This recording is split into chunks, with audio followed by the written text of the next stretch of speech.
Hi, I'm Yegi. I'm an entrepreneur and success coach who wants it all: family, luxury, career, and the freedom to do whatever I want whenever I want. And I'll do whatever it takes to get there.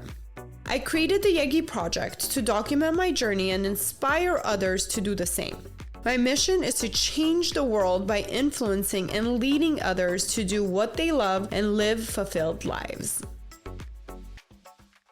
Hello.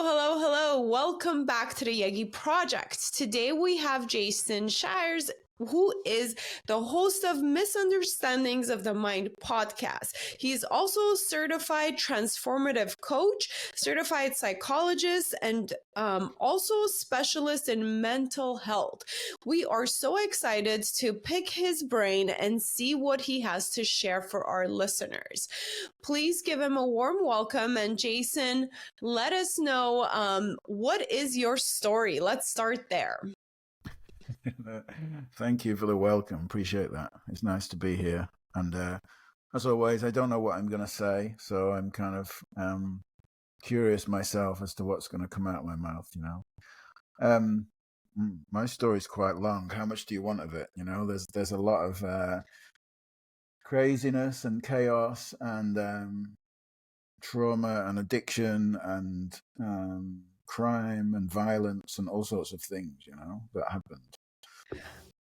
Well, we want the most vivid version that you can share within maybe like 15 minutes of a quick summary. I know that's not a lot of time for a quick intro, but we will get to know you as the interview progresses. But whatever you want to share, we like to keep it really real, and all of that is, part of life. And a lot of our listeners can benefit from the reality of the trauma, the violence, and everything that you went through. So maybe let us know your roadmap of how you got to be in this position of helping others. What led you to that from all of the trauma or all of the craziness that happened in your life?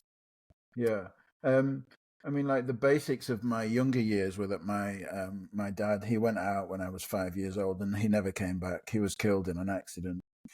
And from there, it was like all bets were off, I like to say, like any sort of chaos kind of just kicked in after that as a coping mechanism, really, for grief, or for cosmic loss from a small child, but completely unconscious at that point. It's where I first picked up food as a coping mechanism, as a loyal friend, a consistent comfort. It's like so I ballooned in weight because I couldn't stop compulsively eating, stealing food as a very small child, and from there I was sent into the psychiatric system. I was medicated for depression at 10 years old, and from there that was consistently in and out of the psychiatric system with different diagnoses, different medications. And in my older life, as I became more independent, there was psychiatric sections multiple times and interventions that happened, as well as like the chaos of addiction, which started when I was 13, I guess. And it was just an inevitable coping mechanism that happened, really. I was absolutely on trajectory for death. It's like, and that's pretty much how it was, self-destruction, chaos. Yes, and as a child, you didn't know how to handle it. If you didn't have the right help or guidance, you just did what you can to feel better. Yeah, I see it as very intelligent. It's kind of like now it's how a part of my work is to see the intelligence of the system, of everything that's working as it should, even though it's pathologized and socially unacceptable. It's kind of like it is actually the mind-body system finding a way to cope with a sense of dis-ease or feeling internally out of place in the world. It's like we just seek out and find comfort, and that's how I see it, even though it was pathologized for years by misinformed practitioners, through the psychiatric and psychological systems that convinced me there was something wrong with me that needed fixing. I didn't see the intelligence of it all for many years. Eventually I went to rehab, I got clean, and I went into 12-step recovery. And that really was just like I describe it like a whack-a-mole addiction. It's like I'd put down drugs and alcohol at 23. I'd already been using heroin for 10 years, and been in jail, been involved in organized crime and all sorts of stuff as a young, and there was nothing left. I was homeless, at the end of it. It wasn't a big So what pushed you to actually get help? I guess that's the question, because it's also hard to get out of being in that situation that becomes your lifestyle. What pushed you to get out of all of that, the drugs, the addiction, the crime, and actually go to rehab and get some help? Yeah, there was nothing profound about that experience, to be honest. It was just being sick and tired of life and wanting to die. It was just very tiring to be addicted to drugs and alcohol. It was very tiring to wake up every day and go and commit crime as a way of coping and buying drugs. It was tiring to not be able to commit crime and be sick and tired of going to jail and not wanting to go to jail and needing drugs and knowing the only way I could get drugs was to commit crime. Like being in that paradoxical experience of life on a daily basis just becomes very tiring and too much. So that was it. That was my sole reason for changing. I was just tired. Honestly, it's great that you were able to do something about it. Okay, so take us to the next step. So what happened after rehab? How did you get into the education part of it, and what you currently do with Yeah. the addiction, with mental health and all of that? Yeah, I mean, it was purely for finding peace within myself. The reason I became a therapist, because as I said, I'd gone to 12-step meetings. I'd put down drugs and alcohol, but I picked up relationships and sex and food and gambling and everything else that was sort of socially acceptable as a way of coping. You took away my coping mechanism. I had to find a different way to cope. Nothing filled that gap or that void that was left inside from being a small boy with the loss of his dad. It was just too cosmic. So I just filled it with everything else, and I became a psychotherapist because I was miserable and I couldn't find I was not and I couldn't really find peace. It was like, and I thought, if I could just become a therapist and understand this human experience as it looked to me then, it's like then I could Yeah, you possibly. wanted to figure out what's going on. Yeah. Yeah, I want to help myself. I mean, I really wasn't that concerned about helping others, but I thought, if I could find peace myself, my life would be different. And that's all I really wanted. I wanted some peace of mind and some happiness. I'd never experienced it. I didn't know what it was. Now, can you share with our listeners, what do you currently do with your experience and your education and everything that you've learned along the way? It's Who changed is very, Jason?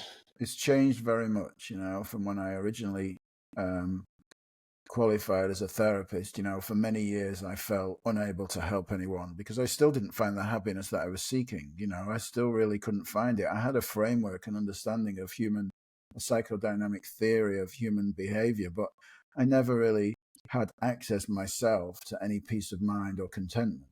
So really, it's kind of like I kept seeking and kept seeking, and I ended up doing all sorts of different qualifications in different therapies, thinking that more qualifications would yield the answer, but they didn't, until I came across a spiritual path that really changed my life quite profoundly, straight away, instantaneously.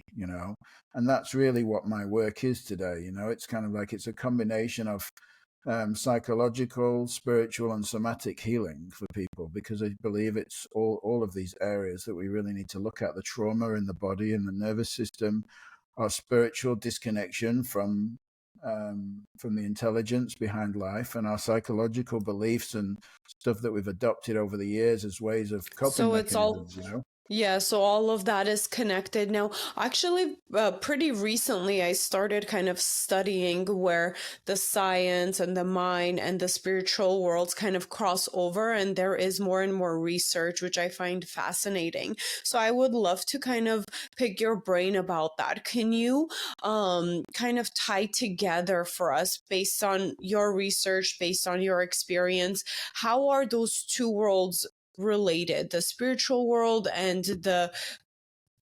I guess the psychological world that you went to school with, like what you were taught about the mind versus how you connect that with the spirituality. Yeah. I think that like I mean, I've just been writing this in my book, man is infinitely creative. And like the fact that there's 500 different talking therapies tells you a lot about man's infinite creativity. We're constantly creating new psychologies and new ideas about what's really going on with people, but none of them can claim to be the ultimate answer to all suffering. Like all of them have got some value, or some of them have got no value. Some of them have got a lot of value.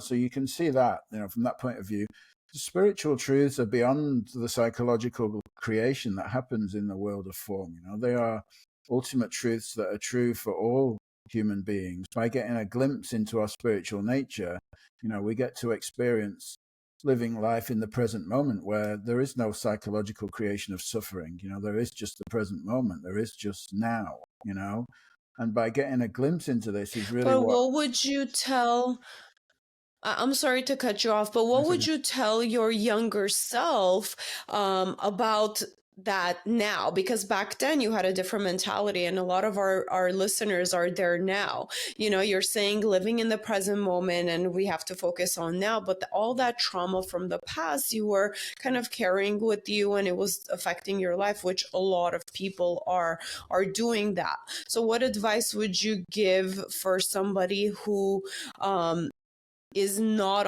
on that present moment journey? Yeah. I mean, like, I really think as well that I don't think this would work, because I think that, like, I had to go on my journey to get to the place that I got to. I don't think there's really, if someone could have advised me at a younger age, I don't think I would have listened, you know. But like, if I could, make myself listen to anything, it would be really to really get connected to myself, to see that my experience is created inside of me and not outside of me. Because it really felt like I was a victim to a harsh world. And when you feel like a victim to a harsh world, when you're living a challenging life of circumstances, i.e., everything outside of yourself seems to not go your way, then you're going to suffer. You're going to suffer consistently every single day forever, until you see that that's not how it's working. It's like all these things are pointing you to look more deeply inwardly to the creation of your experience, which is a spiritual thing. It's not a psychological thing. It's seeing that I am creating my experience of life right now inside of me. It's not happening outside of me. So the key is really to not let whatever happened to us or any outside circumstance, to not use that as a way to blame somebody or something outside of ourselves for our current life, not to feel like we're a victim to our situation, but instead take control and do what we can in the present moment. Does that kind of summarize what you're trying to say? No, not really. I would say that if there No. was a key, Okay, please clarify. if there was a key to it, I would say that everything that's happening outside of you is pointing you inside. It's pointing you inwardly to look deeper to your relationship to yourself. That is what's happening. Like all those things. If you are just able to get a glimpse of what that's pointing to, all these challenging experiences that are happening outside of yourselves, they're trying to reconnect you to your true self. If you get a glimpse of that, so everything that's happening that feels challenging is pointing you inwardly. That would be my place to look, my place to point people to. When you get to see what that is, when you get to see what life's pointing you to your experience being created inside, that's a transformational experience. That's a transformational realization. It's something that can transform your life instantaneously. I see. All right. So here's the next question I have for you. So you've really looked into yourself and everything that you've studied, and you focused on the happiness. Now, how would you say, what's the correlation between mental health and happiness? How would you describe happiness as of today? Yeah. Happiness is our true self. Happiness is a connection to who we really are. It's what happens when we get out of our own way. It's our default state. It's like I'd say that, like, there's nothing you have to do to find happiness. There's a misunderstanding in the world that happiness, in the whole creation of suffering, we create this idea that happiness exists outside of ourselves: bigger house, more money, lose weight, new girlfriend, new boyfriend, new relationship, whatever it is, more status, more job. anything outside of ourselves to find happiness. But actually, happiness is not there. It can't be found outside of yourself. So give up the search because it's not there. It's kind of like seeing that happiness is within is the only way to find true happiness. It's your true nature. It's who you are. Everyone has the ability to connect to that part of themselves if they really see, if they look within, like what we were talking about before. So for the misunderstanding of happiness with a lot of people, we think that we can, like you said, buy a new car, have a new girlfriend, or have X, Y, and Z, or experience X, Y, and Z, and then we'll be happy. For a lot of people, what you said totally makes sense to me because I've kind of looked into it and studied it for a little bit. But I could see for some of our listeners that may be a little bit hard to digest. Like, what do you mean? How can we make that a little bit more clear for our listeners that, hey, you don't need anything or anybody in order to experience that happiness? How can that be our true nature? And I'm kind of like lost for words of how I would try to explain that. But how would you advise somebody when you're coaching to kind of get out of their own way? Yeah, it's a good question. And I think it's true that the mind struggles to comprehend what that actually means. And I think one of the good ways you could see it is like, if you just take one of those examples that we talked about, like getting a new car, for example, it's kind of like we get this plan to get a new car, and then we start thinking about the time when we're going to get it, and we're building up to it, and we're waiting to get it, and it's like the day's coming, and we're going to go and pick up the car. It's kind of like, and we get this new car, and then all of a sudden we feel this sense of happiness, this sense of contentment that we attribute to getting the new car. But that's nothing to do with the happiness. If you think about this from a more objective point of view, it's kind of like what's actually happened in getting the new car is the wanting the new car has stopped, because we have got the new car. So the wanting, which is part of our present everyday experience, is what happens in the mind. The longing, the needing, the wanting, the thinking about has all stopped the moment we pick it up. And when it all stops, we then rest in our default state, which is happiness, but we mistakenly attribute the happiness to the new car, and then we go chasing, because as soon as we drive that new car down the road, we want something else, a new house, new girlfriend, lose weight, new job, whatever it is. And then we just latch onto the next thing and the next thing and the next thing. And we end up in a perpetual search for happiness outside of ourselves when we don't realize that the happiness was within us all along. So what can we remind our mind that's tricking us to want more or to do the next thing to find that moment of happiness? I feel like that's how people experience it. They just do something or they try to accomplish something in order to get to the happiness, and then it's a moment, maybe if that, then they kind of lose it. Now, what can we remind our mind that is misleading or that's tricking us from being in our ultimate happy state? Is it just accepting how everything is and just truly knowing that we should be happy with what we have, what we don't have, of who we are, of who we're not? I don't try and convince anybody of anything. If you want to look inside, it's like there's no tips or tricks or techniques or shortcuts to experiencing your true nature. It's like if you want to look inside, you will do. If you want to look within yourself, you start looking there. If this doesn't feel I like see. the right place to look for you, then I suggest not bothering, because it's really only reconcilable when you're willing to look deeply into yourself. I see. If it That really makes looks total like sense. if it really looks like a new car will bring you happiness, go and get a new car. It's kind of like I really don't have any objections to that. There's nothing wrong with living a good life. I see. That makes total sense. All right. So you are also working on a project. It's called Infinite Recovery Project. Can you tell us more about that? Yeah, sure. I mean, it is really like, it's what I call a model of health versus a model of illness. It's helping people see what's right with them and not pathologizing and finding solutions to what's wrong with them, which is the traditional approach to recovery. It's like, it's really helping people see, like we talked about earlier, the intelligence of addiction in the system. It is actually just a normal, intelligent response to coping with internal dis-ease. So helping people see what's right with them.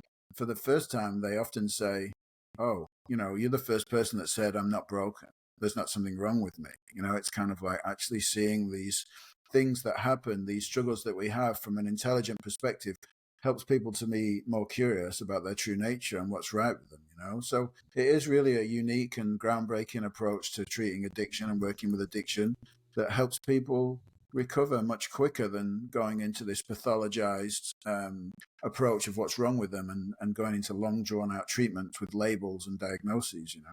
Oh, I love that. I love that. And I could totally see how that could work for patients versus just focusing on what's wrong, but instead of focusing on what's right and what's okay and how to move forward with that. My next question to you is I'm really intrigued how your experience ties in hand with business coaching. So a lot of my listeners are entrepreneurs and they do look for ways to become successful in that area of business.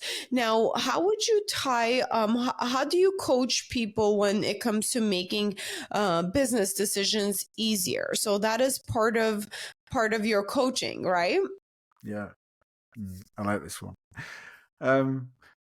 Well, the first thing I would want to know is like, how do you define success? I mean, a lot of us have got a misunderstanding of what success is, and we've created our own. So again, looking inwardly, what are our own beliefs? It's kind of like it's like from an entrepreneur's point of view, they're often wearing yellow glasses and everything's looking yellow. And I'm just saying, well, just take the glasses off to start with. It's kind of like that's the first point of call, seeing that we're striving towards something that looks like it's outside of us, but really it's inside of us. The definition of success. I've created my definition of success, and then I'm striving in the outside world to actualize this thing that I'm actually in complete control of. And when people see that, they can realize that I can be successful today. It's like coming from success versus going to success is two completely different experiences. So it's really about the first part of it is really seeing the creation of experience happening within beliefs and ideas about success that are projected onto us from the outside world and societal conditioning and so on.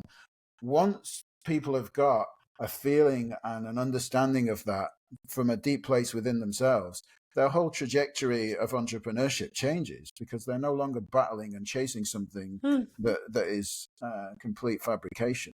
So here's one example. So I am in the beauty business and I have, let's say, one salon, one studio. And my idea of success is having 20 physical salons within, I don't know, within my city.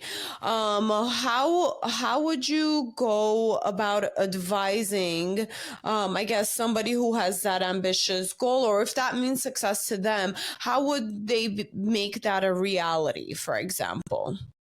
Yeah. I mean, it's not really a 5-minute answer. There's probably a lot more tied up in it. It's kind of like, what does it look like you'll get if you have 20 salons that you don't have now? It's kind of like all these things are tied into it. There's so much beliefs and ideas that are created. See, that there's nothing wrong with having 20 salons, and it's not my goal to convince people to be happy with what they've got. That's not what this is about.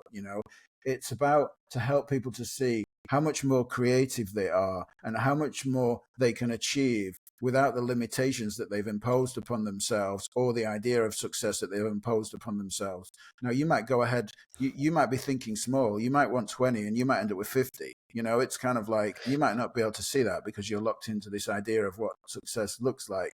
So there's a lot more to it, but there's stuff to unpick in there, I see. So it's more about, like you said, unblocking the limitations to see what's possible within business and what we actually want and to figure out what success really would mean to me. And it may not be specifically those 20 locations, for example. Yeah, let me add a little bit more as well. Like your ability to see the opportunities that are around you are limited by your vision. You know, it's kind of like your vision might be 20, for example, in this case, but there might be all sorts of opportunities coming to you. A great book to read on this actually is called The Surrender Experiment by Michael Singer. Now, he starts off as a hippie and a teacher, and he ends up as a billion-dollar IT company owner.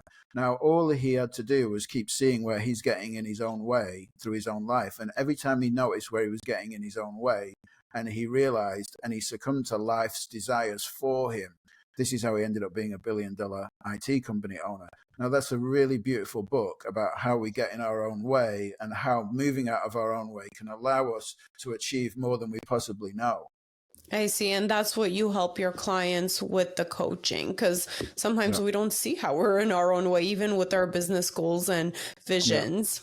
Yeah, absolutely. Me too. I'm an entrepreneur. Awesome. I own multiple businesses. So it's the same things apply to me. You know, it's kind of like I'm looking at this stuff through my own lens, and where can I be better, and where can I create more, and what can I do, and what does life want for me, you know, versus what I think I need to be okay. They're two completely different things for most people, you know.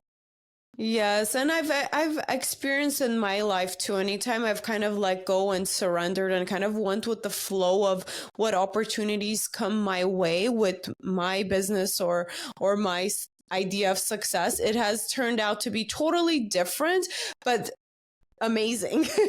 Nothing worse than I imagined, but totally different. Like initially, my plan and my very strategic plan was to become a CPA and an accountant. And somehow I ended up in the beauty world, but it allowed me to have the exact lifestyle that I wanted. And then now, you know, doing the podcast, and it's just amazing. Like you said, if we do allow like opportunities that come in our way, I've experienced it in my life, and I definitely can be better at it. So I love having these conversations with people that help you see that, because sometimes it is very hard to see for yourself when you're getting in your own way. Yeah, for sure. Now, you have a amazing podcast called Misunderstandings of the Mind. Can you talk a little bit about that, and what is your mission with that podcast? What is it all about?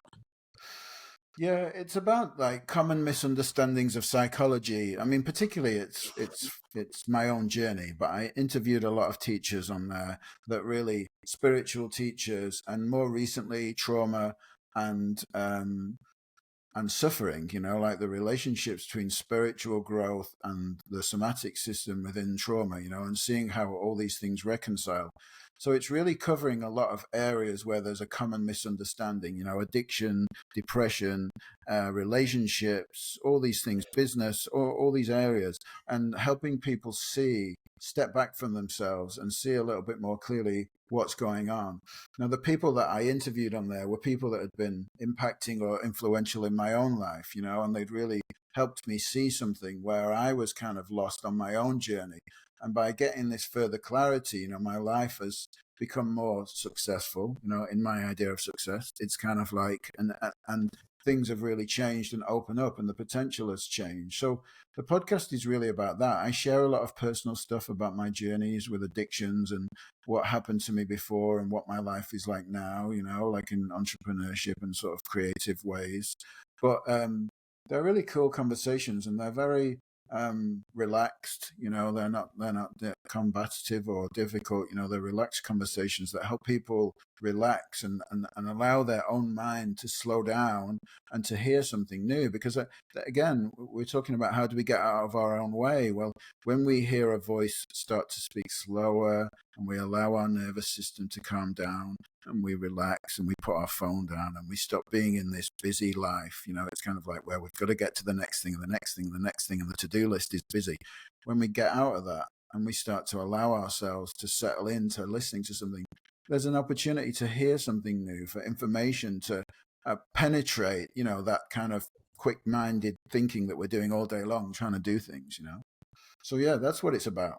Now, I'm going to ask you a question that I know a lot of our listeners are probably thinking about. So we talk about this relaxed lifestyle. We talk about, you know, overall trying to get to this happy place, doing what we love. Like in general, we talk about these things.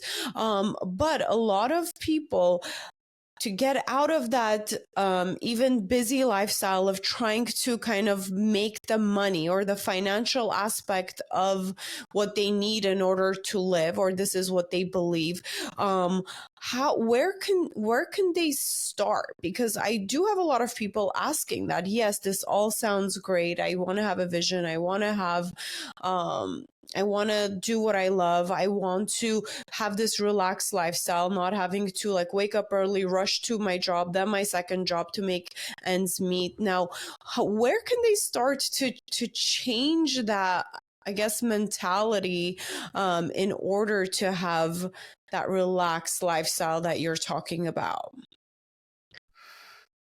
Well, I guess you're not gonna change it until you're ready to change it. It's kind of like when it feels like there's the pressure of a job or a corporate business, and it's kind of like, and then there's a desire to have something for yourself, but it seems like there's no time to do it.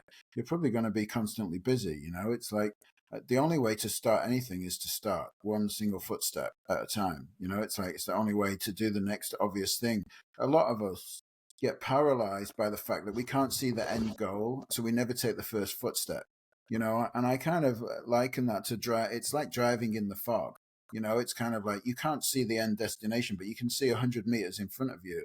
But you can make the whole journey that way too. Mm-hmm. It's like the only thing you need to know is what the next I footstep see. is. But not to be paralyzed by the fact that you can't see the outcome and you can't see the end goal. It's really just following what you feel passionate about and what feels like the next right step for you. You're never going to know the final destination before you start. And that's what stops a lot of people from starting. How about the financial aspect of it? So the example would be, okay, somebody has this career goal, and not goal, like dream. That would be their dream job, to quit their 9 to 5, start a business, or get into a different job, or go back to school. But they don't know how to go about it as far as finances. They still have a mortgage to pay, or kids to pay for, or to be responsible for their bills or debt or all of that stuff. What advice would you give them for taking that, I guess, leap of faith towards the right direction that they're craving for? Yeah. I think it's pretty simple, really. There's no profound answer to that. Look after yourself first. Don't leave your job in the hope that something's going to change, when it's not, because whatever's meant for you will look obvious. You'll know what to do. And don't like force yourself into a corner, and take risks with your family and your life and feeding yourself and your kids and your home, all that stuff. Many people want to just jump off, like because they think that's the way, but that's not the way. When something's meant for you, it will look obvious. You will know, it will come along and you'll go, this is it. This is the right thing for me, Until then, So listen to your intuition, or that. yeah, hating on your job or hating on your current life will not help you any further forward. I see. Now, you've been a transformative coach for about 25 years. I'm sure you have some amazing client stories, but has there been one that stood out to you, like as a win to see somebody transform? Can you share 1 or 2 stories with our listeners, please? Yeah, I mean, I haven't been a transformative coach for that long, but I've been a psychotherapist for a long time before I became a transformative coach. I mean, there's so many stories, it's kind of like there's so many beautiful transformations to be part of that I don't expect. And it's quite interesting because, um, you know, like in a more general term, most people come with something that they want to stop or change. It's kind of like they want to stop compulsively eating, they want to stop dating the wrong person, they want to find themselves after they've become successful financially. They want to stop. There's a list of things: drugs and alcohol, gambling, different things like that. And in that process, it's of really getting to know themselves, which is what we do together. People get to know themselves. They get a relationship with themselves that they never had. That those things that they came initially for. The reason it excites me is because I know that the thing that they come for is not the end goal. It's the start. If somebody wants to stop taking drugs, for example, I know that's the start of their life. It's not the end. It's like, it's not the end of our work. It's really the start of them having a new experience of life. So in that experience of people getting to know themselves, it's like something very beautiful awakens in somebody, and it's kind of like, and they start to get a new sense of creativity and aliveness and curiosity about life, and that is the most beautiful thing to be part of. It's like it really is magical to see happen.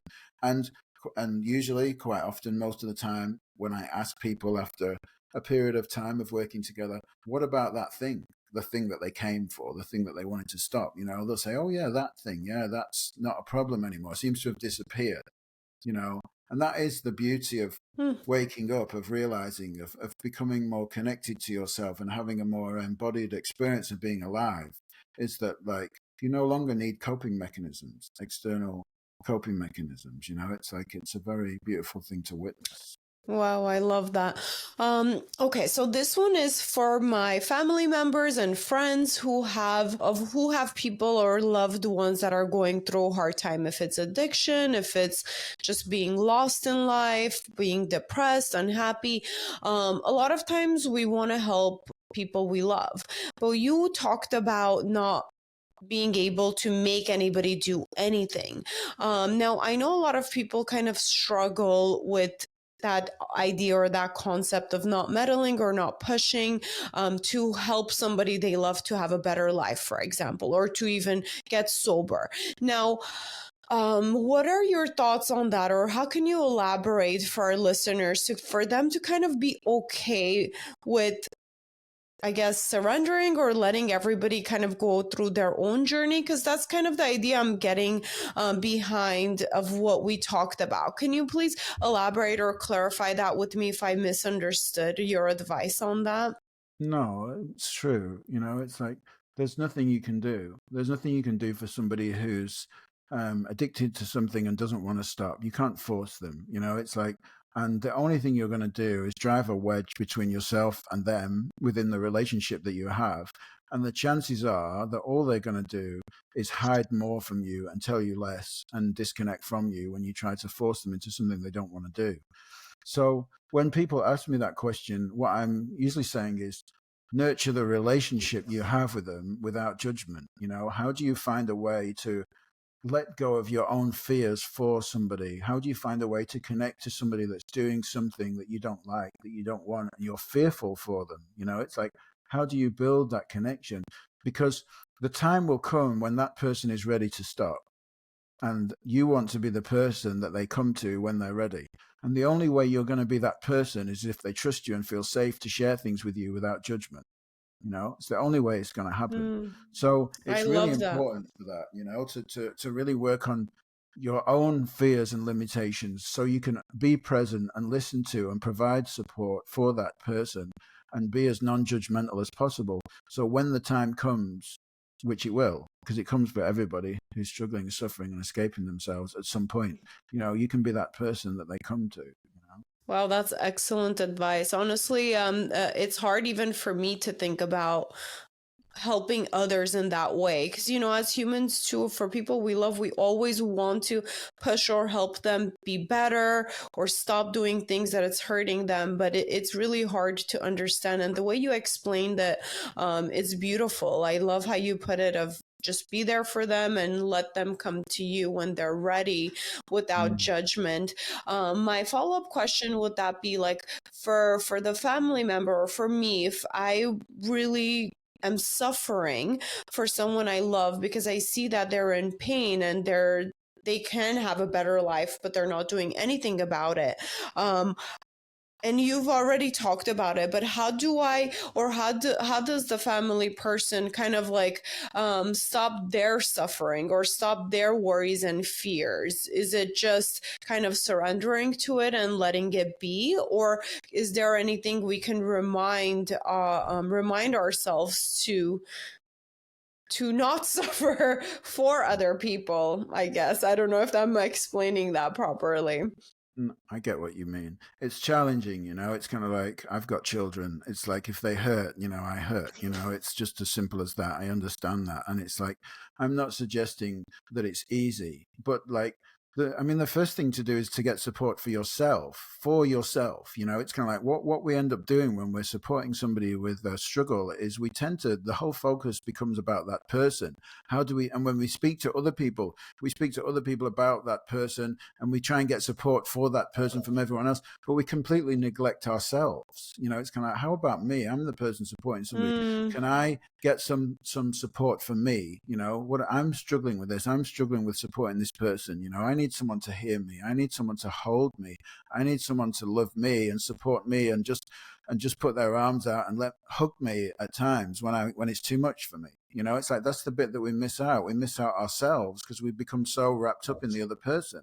You know, let yourself be loved, let yourself be held at times, and let yourself not have to do everything. And because your whole waking day becomes about supporting someone else and thinking about someone else and like whether if they're good you're okay, oh my god, it's a respect. If they're bad, it's like, oh my god, it's terrible, what am I going to do? So your whole life becomes dictated by someone else's state of mind and state of being, you know. So it's really important to get support for yourself, and that's essential, you know, because yeah, and otherwise you'll that just could burn really yourself be out. destructive. Yeah, Yeah. absolutely. All right. Well, that's Yeah. amazing advice. Thank you, thank you, thank you. All right, so we are running a little bit short on time, so I want to pick your brain about more getting to know you. I love asking some of these questions to all my guests and see how you would answer without overthinking it. So, Mm. if you had a magic wand and you can change the world with one thing, what would that one thing be? Oh, the understanding of our true nature. Okay. That's a deep answer. It is, Okay, but it's so let's move on. transformational. And whoever catches that for our listeners, let them think about that one. So Yeah. let's say we are following you around with running different businesses and different programs. What does your typical day look like? That's funny because I always say to people, I don't actually know what I do. I just sit down at my desk and do the next thing that becomes obvious. I mean, I do have a calendar, I have to. And sometimes I'm jumping from a coaching therapy client into a business meeting, then back into a coaching client, then back into a business meeting. Then I'm doing a podcast. I'm often creating, writing. I'm in the middle of almost completing one book, and creating stuff for my own websites and my own things, or doing banking or financing or taxing stuff. It's like I'm doing all these things, you know, or having meetings with a team that work for my other business. So it's like I just sit down and see what there is to do, you know, with a list of things. Well, that's a very laid back approach, and I love it, which is a lot of times not the advice people give because we say, okay, we have to be strategic, we have to be manage our time well. There's just not enough time, and that's kind of like possibly a wrong belief most people have. But I guess my follow up question for you would be, how do you not stress out, or how do you manage all of the things that are important to you, all the projects that and the Mm. businesses that you're working on, without getting overwhelmed of your area of focus? Because I've had that problem in the past. I get excited, I work on so many things, but then at times I could see myself kind of stressed. Okay, which one do I focus on? What do I do next? But it sounds like you found this magic way of not worrying about it and instead just tackling on what comes up next. Can you share a little bit about that? Or did you go through a Yeah. shift with how you looked at your to-do list or everything that's kind of in front of you that you need to focus on? Or were you always just like, oh, I'll do what comes naturally next? Yeah. I mean, I do have a calendar and stuff, and meetings booked in it, but it's a good question because, like, when we talked earlier about defining success and understanding success, that has to do with the answer to this question. Because when you realize that your happiness is not tied up in achieving anything, like, then you just naturally take life more gracefully and become less stressed about the things because you know there's nowhere to get to. And the thing is about that is you tend to be more creative, more productive, and more successful when you realize that there's not anywhere you need to be okay. When your sense of identity is tied up and your sense of success is tied up in all the things that you're doing, then it's naturally going to be a constant stress and busyness and difficulty and disappointment when you don't make it because it looks like there's somewhere to get to. I don't care. It's kind of like I show up here, I do what I love. I'm doing the things that I do because I love doing them, not because they're going to get me somewhere later. I love it. That's such a beautiful state of mind to be in. I wish that everybody can be in that state of mind, honestly. All right. So another fun question. So what is one thing most people don't know about you? You said you share a lot on your podcast and you've worked with a lot of people, but what is one thing that most people don't know about you? Well, I'm learning to embrace my sensitivity and my softness. It's like I've built an image of a tough guy. I went through a lot when I was younger, but really I'm very soft and gentle, and it's like I'm quite sensitive. And it does come out and I do show it to people, but I'm embracing that as a man, in this tough world. It's kind of like working with other men, how to be soft and how to be connected to your own gentle, soft kindness, as a man, and still be an alpha provider, protector, who goes out and gets things done. Yeah, I could see the challenge of that. I definitely can see, just because how we've been conditioned for so long to think and be of a alpha man, like you mentioned. But I love that times are changing, that everybody's kind of embracing all their different parts. But well, good for you. Now, before we end our podcast, can you please tell everybody where can they find you? Where do you mostly share and hang out? And your last words of encouragement. Yeah, you can find me on LinkedIn or Facebook or through my podcast, Misunderstandings of the Mind. They're all linked together. So if you find any of those things, you'll find me. My coaching website is wideworldcoaching.com. My final words would be, if you hear something on this conversation that feels instinctively or intuitively right for you, follow that, follow whatever that intuition is, because following that intuition for me has been life-changing. I mean, literally, profoundly and magically, life-changing, just by getting connected to my own knowing rather than that rat race. I call it the rat race, the human experience. It's like if you win the rat race, you're still a rat. That's what I like to say. It's like there's nowhere to get to, and happiness is available, right now. Wow. Well, thank you so much, Jason, for your time, for your wisdom, for everything that you've shared with our listeners. I personally have taken away a lot of wisdom from you as well, from your experience.